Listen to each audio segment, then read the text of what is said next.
आप सभी को मेरा प्रणाम।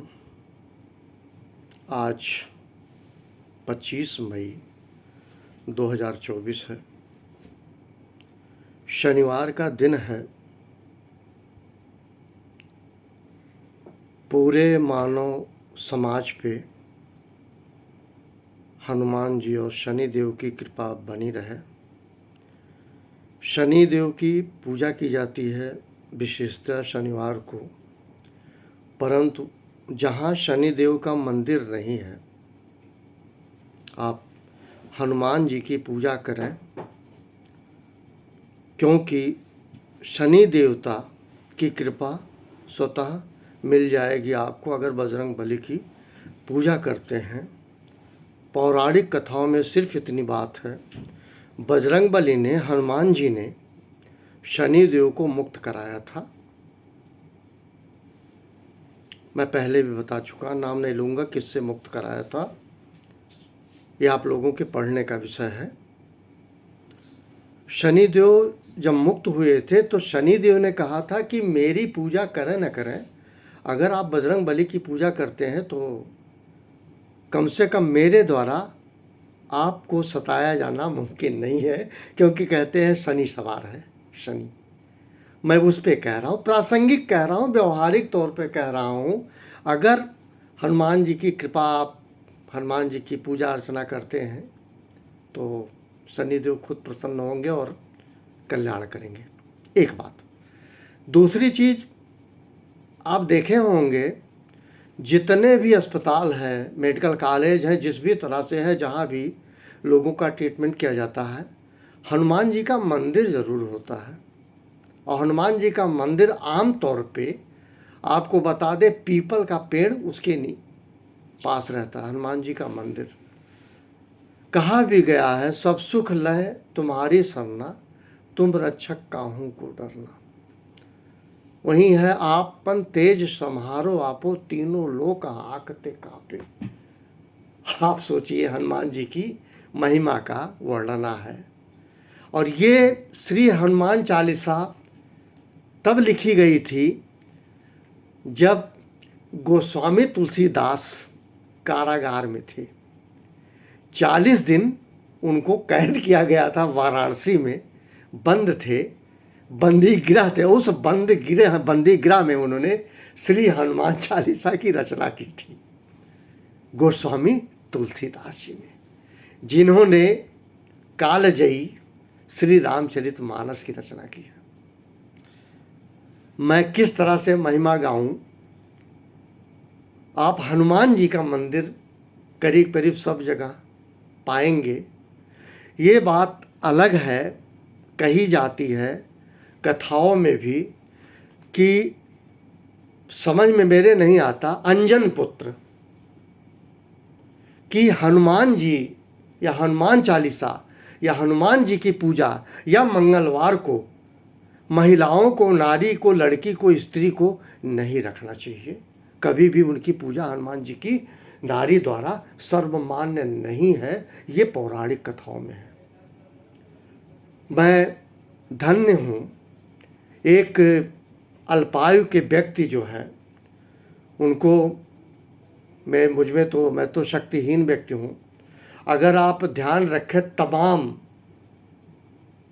आचरण के बारे में, जैसे लगता है सतयुग आ गया है, जब एक बिल्कुल नया युवक श्री धीरेन्द्र शास्त्री अपनी बात को कहते हैं, उनके मस्तक पे तेज भी होता है, मुस्कुराहट होती है, लेकिन मुस्कुराहट में लाचारी नहीं होती, निंदा नहीं होती, और इसके अलावा छल कपट नहीं होता। ऐसा मुझे प्रतीत होता है, मैं महसूस करता हूँ।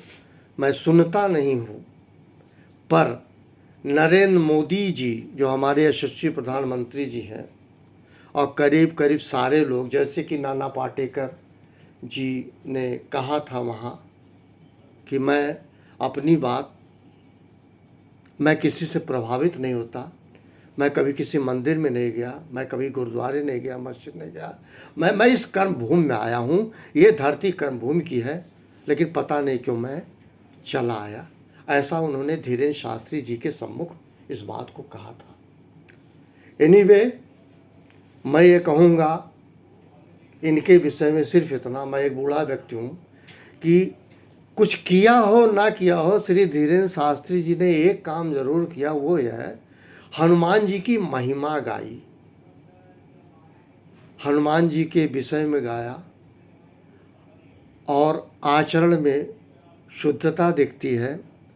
मैंने बताया नहीं, कपट और छल नहीं दिखता। मैं व्यक्तिगत रूप से उस व्यक्ति को नमन करता हूँ हाथ जोड़ के, इसमें कोई दोष नहीं है। छोटा बड़ा उम्र से नहीं होता, ज्ञान से होता है। एक अध्यापक किसी बच्चे को पढ़ाता है, वो बच्चा आईएएस हो जाता है, कलेक्टर होता है, बड़े बड़े पदों पे जाता है, लेकिन टीचर टीचर होता है, गुरु गुरु होता है। मैं पहले भी कहा था, किसी ना किसी से दिशा लेनी होती है, लेकिन सबकी प्रशंसा की जानी चाहिए समाज में अगर कुछ ठीक लग रहा, इसमें बुराई नहीं है। आज के दिन 25 मई को अंतर्राष्ट्रीय बाल गुमशुदा दिवस मनाया जाता है। इसकी पीड़ा वो नहीं समझ पाएंगे जिनका बच्चा गुम नहीं हुआ है। इसकी पीड़ा वो नहीं समझ पाएंगे जिनके बच्चे का अपहरण हो गया है। इसकी पीड़ा वो माता पिता नहीं समझ पाएंगे जिन्होंने अपने बच्चे को इस तरह से नहीं खोया है, गुम हो गए हैं, मिले नहीं हैं, या उनका अपहरण हो गया है तथाकथित लोगों द्वारा। इन सबको दृष्टिगत करते हुए आज अंतर्राष्ट्रीय गुमशुदा दिवस मनाया जाता है। हमें इस तिथि पे उनको याद करना चाहिए, उन सभी को याद करना चाहिए जो इस पीड़ा से गुजरे हैं, और जो माता पिता इस पीड़ा से नहीं गुजरे हैं उन्हें समझ में बिल्कुल नहीं आएगा बच्चा खोने की क्षति और बच्चे के अपहरण होने की क्षति। मैं नाम लेकर विश्लेषण करना उचित नहीं समझता। एनीवे, ये मेरी यहाँ बात ख़त्म होती है। एक दूसरे पार्ट पे मैं एक अनुरोध करना चाह रहा हूँ। समस्त विश्व में कहीं भी जहाँ भी शिशु सदन, शिशु गिरा है, अंग्रेजी में क्रेश कहते हैं, इसके बाबत मैं अपनी बात रखना चाह रहा हूँ।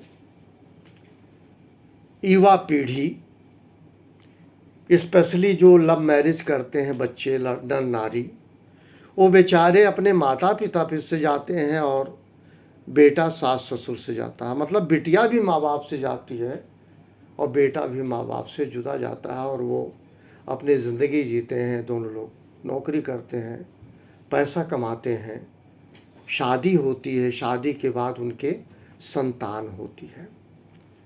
मैं ये बात बहुत सोच समझ के कोट कर रहा हूँ। मैंने देखा अपने 42 साल की सर्विस में लोगों के संदर्भ में, तब मैं ये कह पा रहा हूँ। जो ये स्वीट होम है या शेल्टर होम है या शिशु सदन है, ये स्टार्ट होता है 6 माह के संतान से लेकर 18 माह का संतान, यहाँ उसको रखा जाता है और उसके बाद लोग नौकरी में चले जाते हैं। नर नारी जिनके संतान हुई है, उन बच्चे को देखने वाला ना उनका सास ससुर होता है और ना लड़के के माता पिता होते हैं, क्योंकि वैवाहिक चैलेंज स्वीकार करते हुए वो शादी करते हैं। इसके अलावा भी कई ऐसे हैं जिनके माता पिता नहीं हैं, सुदूर नौकरी करते हैं, उनकी शादी हुई, उनकी पत्नी भी नौकरी करती है, दोनों साथ रहते हैं, तो उस समय तक उन्हें होश नहीं रहता। उमंग होती है, तरंग होती है, उत्साह होता है, वैभव होता है, सब कुछ। उसके बाद जब संतान होता है तो ये बहुत बड़ी समस्या होती है। हालांकि भारत सरकार 1 साल तक छुट्टी भी देने लगी है, 1 वर्ष तक अवकाश में होता है, तो माता पिता बच्चे का लालन पालन कर सकते हैं। पर कालांतर में जाके उस बच्चे को शिशु गृह या बाल गृह में रखना होता है। उसका एक कुछ फीस देते हैं पर मंथ। मैंने व्यक्तिगत रूप से लोगों से बात की जो अपने बच्चों को शिशु सदन में भेजते हैं। उनका कहना था, सर हम 1 महीने का अच्छा खासा उनको पैसा देते हैं, लेकिन अगर बच्चे को जिस बच्चे को वो दाई देखती है उसको हम अलग से कुछ 10-20 रुपया दे देते हैं तो हमारे बच्चे का प्रॉपर केयर हो जाता है।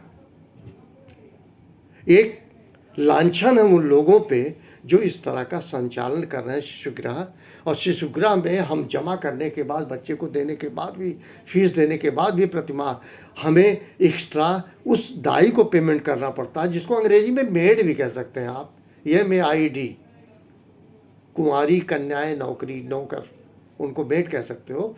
तो ये पैसा इनको जब दिया जाता है तो बच्चे को केयर करते हैं। ये टेक्नोलॉजी है। नमन स्वर्गीय राजीव गांधी जी को। कंप्यूटर युग है।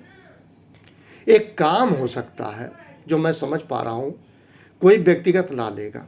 जो माता पिता अपने बच्चे को उस सदन में भेज रहे हैं उसको CCTV के जरिए बीच बीच में वो माता पिता ऑपरेट करके अपने बच्चे को देख सकते हैं अगर बच्चे के पास नहीं है।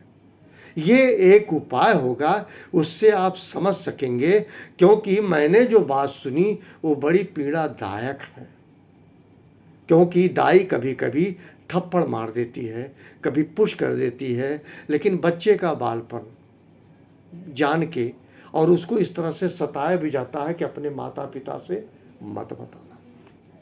एनीवे, सिस्टम को अगर ऑटोमेटिक इस तरह से इसकी संरचना कर दी जाए कि जो माता पिता अपने बच्चे को गृह सदन में भेज रहे हैं, क्रेश में भेज रहे हैं, उस अपने बच्चे को CCTV के जरिए मोबाइल पे मॉनिटर कर सकते हैं, उससे उनके अंदर भी जागरूकता आएगी कि मैं जिन बच्चों को अपने लालन पालन में रख रही हूँ, इसको उनके माता पिता देख रहे हैं। ये एक तरीका है। इससे क्या होगा, कभी हिसाब किताब में नहीं पड़ेंगे कि क्या खाया, क्या पिया, कैसे क्या किया, क्योंकि पूरे दिन आपके, क्या कहेंगे अंग्रेजी में सर्विलांस कहते हैं, पता नहीं क्या क्या कहते हैं, मुझे नहीं पता, मैं ऑब्जर्वेशन की बात करूं, आप CCTV के जरिए आप अपने बच्चे को निहार भी सकते हैं, प्यार भी कर सकते हैं, देख भी सकते हैं, महसूस भी कर सकते हैं, क्योंकि ये प्यारे भावना है और इमोशंस क्वालिटेटिव होता, क्वालिटेटिव मेजरमेंट नहीं होता, परिणात्मक इसका मापन नहीं होता है। ये मेरी व्यक्तिगत बात थी। किसी को यदि मेरी बात से आहत होते हैं उनसे मैं व्यक्तिगत रूप से माफ़ी मांगता हूँ। Thank you very much.